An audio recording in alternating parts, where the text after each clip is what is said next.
Hello students, welcome to Scholars Universal School online class. This is English class. Today we are continuing with verbs. In the last class we stopped at the non-finite verbs, and I was able to explain the non-finite verbs as the types of verbs that do not that are not affected by the form or the number of the noun, yes, or of the noun or the subject in the sentence. In such case, they do not function as verbs. They only act in other forms, such as they act as noun itself and they act as adjectives, as the case may be. Now, there are three kinds of non-finite verbs in English, and they are namely infinitive, which is also known as to infinitive, gerund, and participle. Now, for the to infinitive, to form the to infinitive, we need the base or the root verb. So what do we do to form the to infinitive? We add to the base or the root verb, and that gives us the to infinitive. Now, what is to infinitive? It's a word which is not limited by the person or number of the subject, and it is in fact a kind of noun having certain features of noun. So like I said earlier, non-finite verbs, which to infinitive is one of the forms or the kinds of non-finite verbs, also do not function as noun, rather do not function as verb, but rather function as nouns or are treated as verb nouns. Now, from the examples you can see on the screen, to err is human. Now, to err, you can see to, that's the to infinitive. We're having the to infinitive now. So to err is an example of to infinitive. Err is a verb, but the moment we have to coming before it, it has rendered it to be a kind of noun. Yes, that is, you can see that it is also in the position of a noun.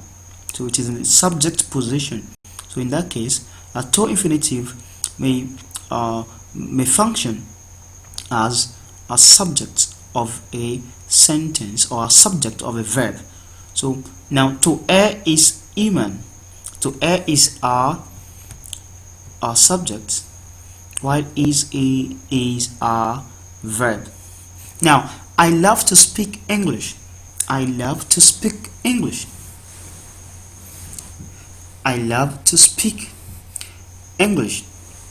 So in this case, to speak English is not to speak is not functioning as a verb, rather it is functioning as a noun, as an adjective, rather, because it's complementing the subject I, what I does or what I loves. Now, she likes to swim.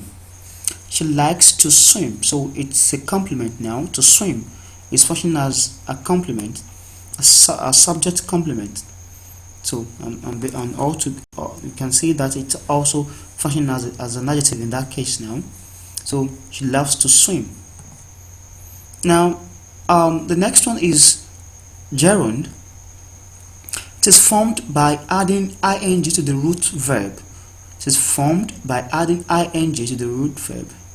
So remember, for the infinitive is formed by adding to the root verb. So it's before the verb, that is to write, to speak, and other to verbs.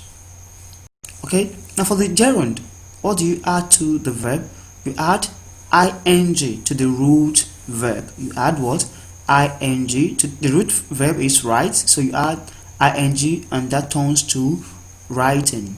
To speak, ing speaking, love loving, give giving, play playing. So all of those on the screen are examples of gerund. Now, participle, it is formed by adding ing to the root verb as well, but the usage in sentence construction, as I had explained in the previous video, will mark the difference, or will definitely give us a befitting clue to giving them the necessary differences. Okay, note the gerund and the present participle have the same form, but gerund is a verbal noun and the present participle is a verbal adjective. Now, examples: reading increases our knowledge. Gerund. You remember gerund? Reading increases our knowledge, and it is said there that gerund and the present participle have the same form, but gerund is a verbal noun. Now, in the case of a verbal noun, so it means a gerund may function as a subject, right, or an object of a sentence. So in the examples we have here, in the first example, now we're having reading increases our knowledge. So what increases our knowledge? Reading, and which is the subject of the verb increases. Okay, now reading the newspaper is sat in the chair. Now you can see that reading the newspaper is giving us additional information. It's giving us the what?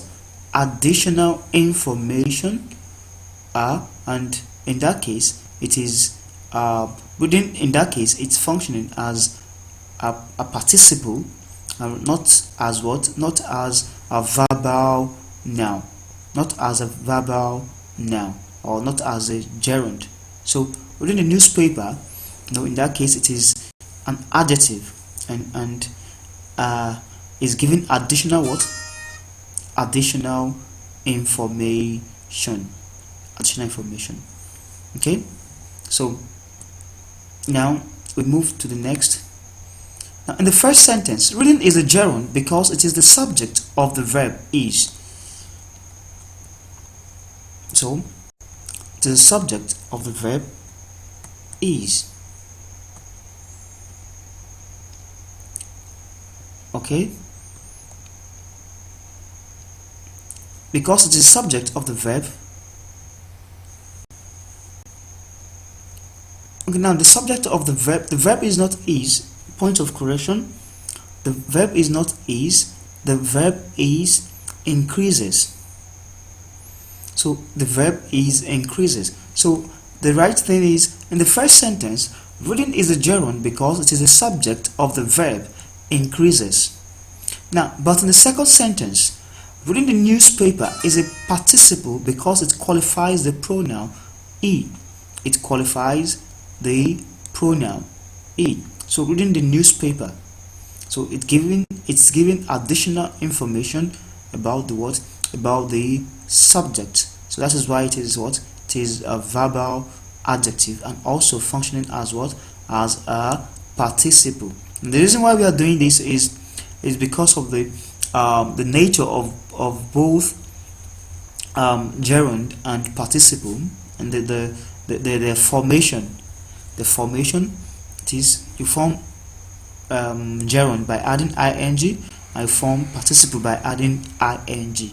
But while gerund is a verbal noun, participle is a verbal adjective. Alright, now I will explain that. Now we've now moved to action verbs. Yes, action verbs. Now, what are action verbs? An action verb is also known as a main verb, principal verb, and lexical verb. So at this juncture,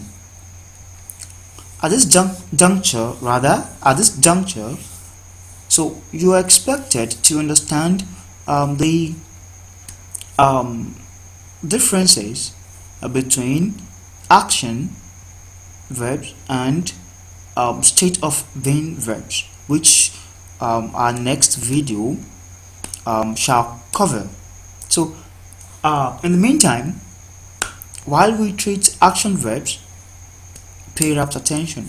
Now, an action verb, as I said earlier, is also known as the main verb, principal verb, and lexical verb. All these types of verbs talk about what the subject is doing in the sentence. Action verbs are one of the most easily identifiable types of verbs in English grammar. So, action verbs are numerous. Yes, action verbs are numerous. They are numerous.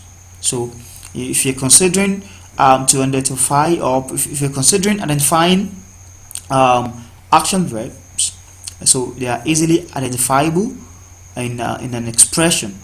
So, and anywhere you find infinitive, and other verbs, so you can also infinitives. So you can also from the infinitive you can always identify an action. A lexical verb, although it might not be functioning as a main verb or as a lexical verb as it is. So that is why we have to be very careful now. And our next explanation will clear the air on that. To identify or recognize these verbs, we simply have to look for the words in the sentence that answer the questions in the sentence. What is the subject doing? Can you see that? Now, from the questions I had asked while explaining the to infinitive, okay, probably, yeah, to infinitive, it is to is iman. To is iman. So, is there any action there? There is no action. So, in that case, you cannot identify any lexical verb, principal verb, or main verb. So, the main verb in the to is iman is actually the auxiliary verb, although it is not showing action. So, in such case, where we do not have an action verb, or a principal verb or a main verb, so the next in line to identify as a main verb is the auxiliary verb functioning in that capacity, like to is iman. Good. Now what is the subject doing? That is a very vital question you need to ask anytime you want to identify main verb, lexical verb, or principal verb. For example, Rose is painting the kitchen walls. Now, remember, we are having two verbs here. So if you are asked, how many verbs do we have here? We are having two, right? Good.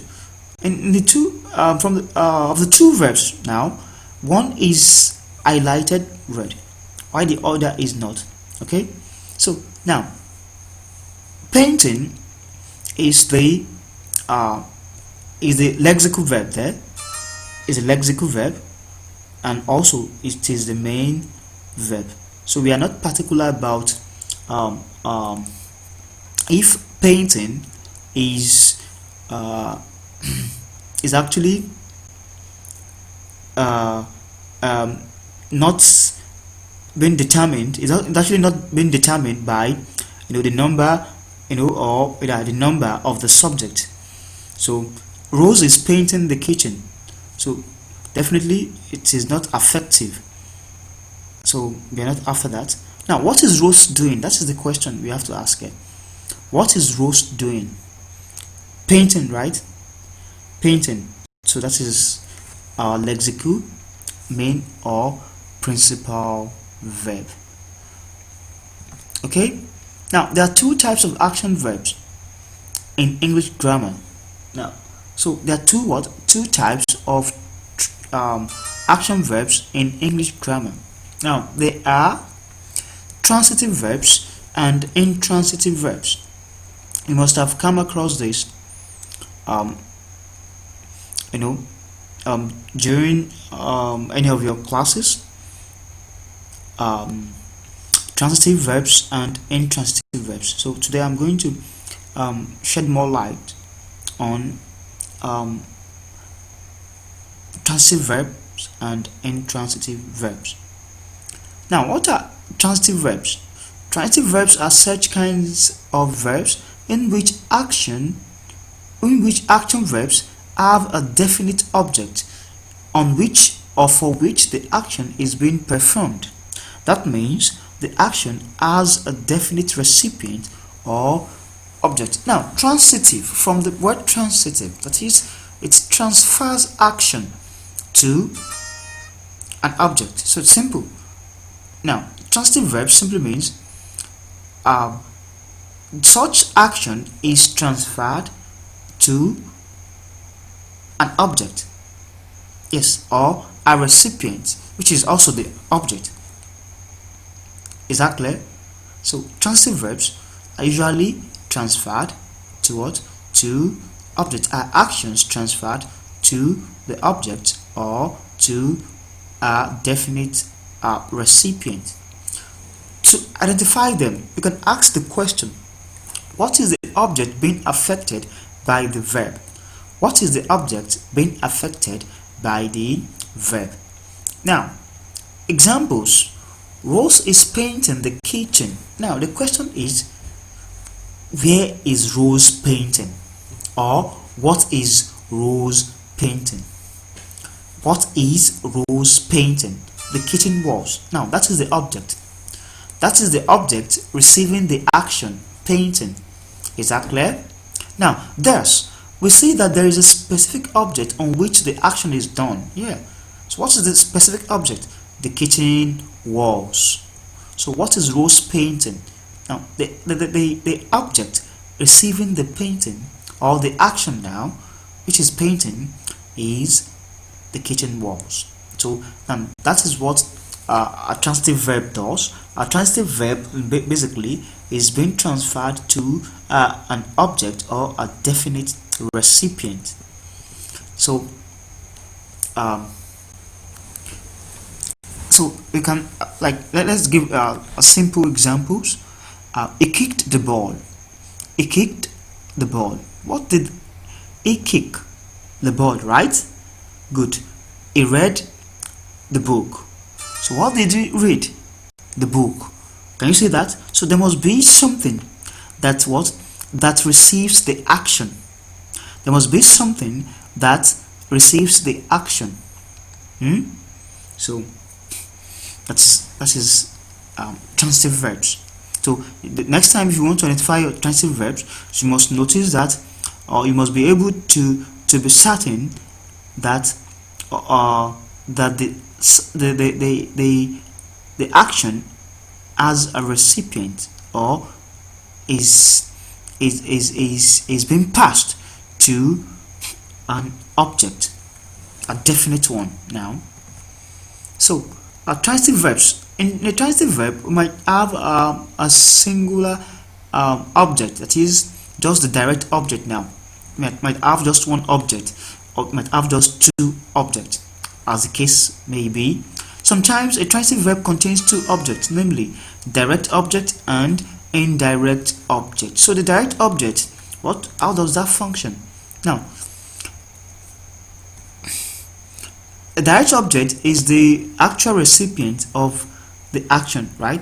So now, bring, sell, lend, make, give, offer. Now, normally the following verbs can be used with two objects. So you can have them as this: bring, sell, lend, make, give, offer, send, get, and other kinds of verbs which are not listed here anyways. Okay, now this is how you're going to do that.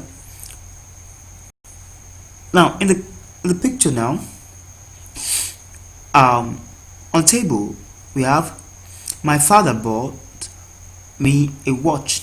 Now you can see that the subject plus a transitive verb plus an indirect object plus a direct object. Now you can see from the expressions that we can always, and from the expression we can eliminate the indirect object, but sometimes it might not be necessary because it's as well useful. So my father bought me a watch. So now the question is to identify your direct object. Now, what did your father buy? What did my father buy for me? What did my father buy me? So the question, that's the question you have to ask. So a what? A watch. A watch. I gave Amaka a letter. What did I give Amaka? A letter. So that is our direct, and we are trying to identify our direct object now. So now it is our definite object. Now he handed me the bill. What did he hand me? The bill. They offered the beggar 10 naira. What did they offer the beggar? 10 naira. So and so on. So she played me the violin. I promised her a present. So these are examples where we have two objects, so one direct and one indirect object. Alright, let's move to the next. Some verbs when used with prepositions that change the position of that object in sentence. So we have examples of these verbs here as listed. Okay, now examples in sentences. I shall find you a job. I shall find you a job. Okay, I shall find you a job. So, and Amna fetched me the coat. My wife boiled me an egg. They booked me a ticket. They booked me a ticket. Now let's go back to now some verbs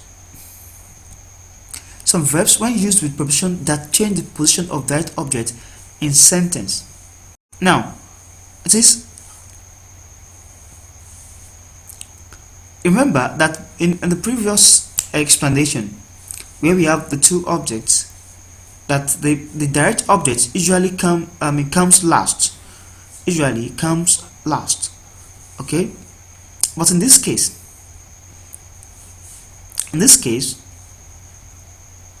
you can see that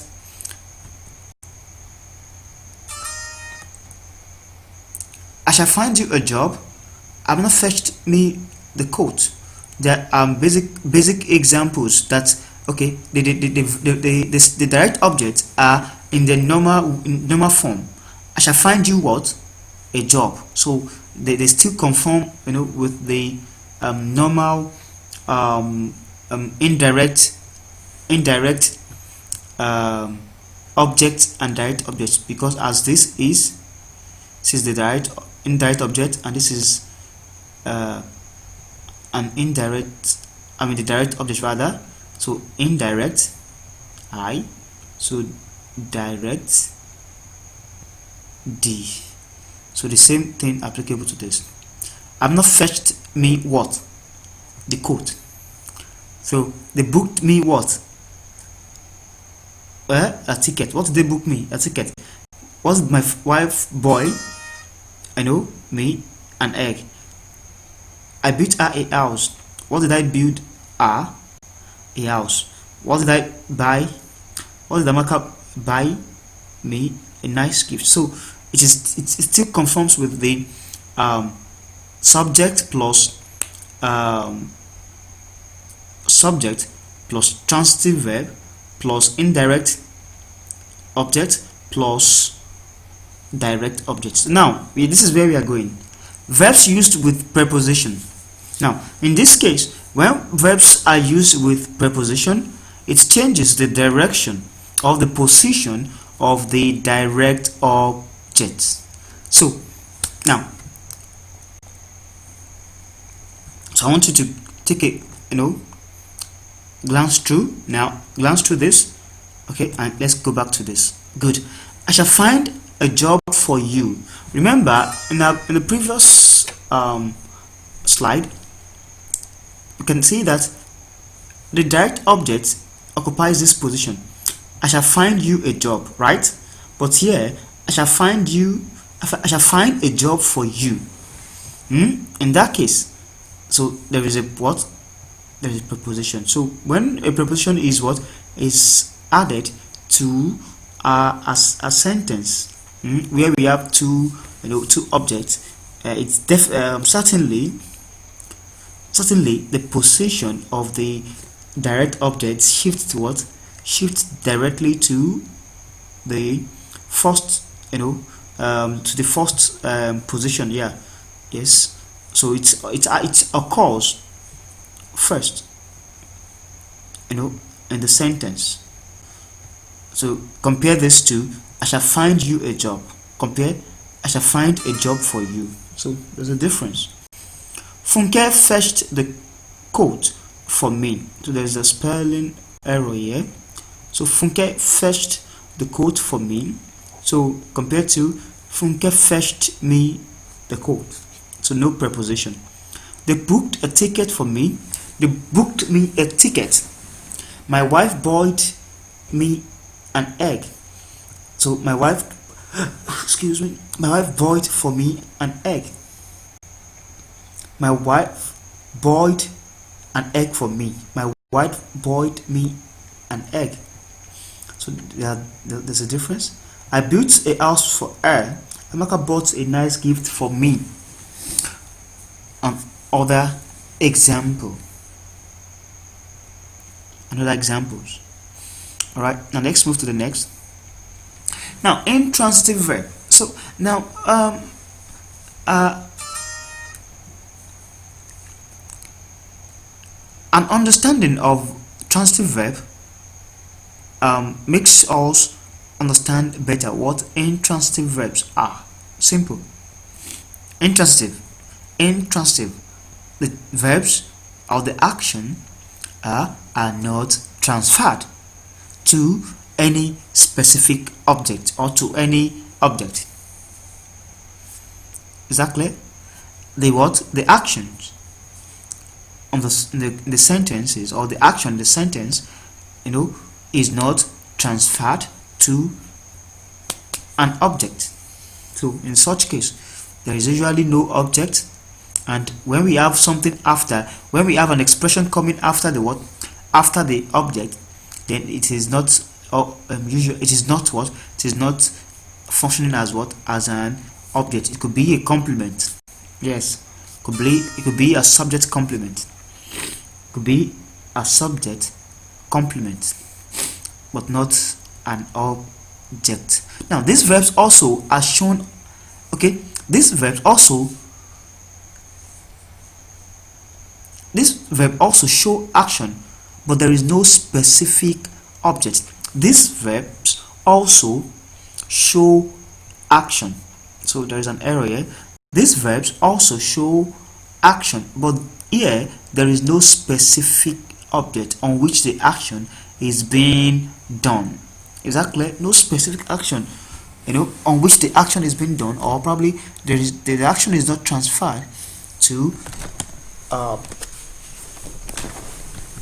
specific object. Okay. Now, to recognize these verbs, we ask the question: what is the object being affected by the verb? So we ask, what is the object being affected by the verb? If there is no answer present in the sentence, we can say the verb in the sentence is an intransitive verb. Simple. Int.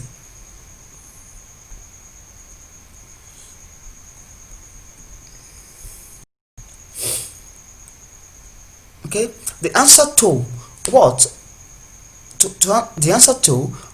or whom is the direct object, and the answer to whom is the indirect object. So these are the question: what is the direct object, and whom is the direct object, and the answer to To whom is the what? Is the indirect object. Now, intransitive verbs. Now, again, this is a verb which has no object and is known as intransitive verb. Examples: I slept very well. I slept very well. I walked to the theater. The ship sank suddenly. It sat in the chair. So now, look from the examples here, you can see that the verb slept is not, is not a transitive verb. Yes, it is not a what? It is not a transitive verb. Now you ask yourself, what is the subject receiving the action? Slept. Nothing. So you can just have the expression as I slept. I slept very well. So very well, is that an action? No. So I walked to the theater. I walked to the theater. So in this case, you would now, where did so the theater is not what? Is not the object that receives the action. Clear? Yes. So I walk to the theater does not mean in this case it is a object, but then it is not what? It is not receiving the what? It is not receiving the action. So the ship sank suddenly. Now the ship sank suddenly. So suddenly is only an adverb.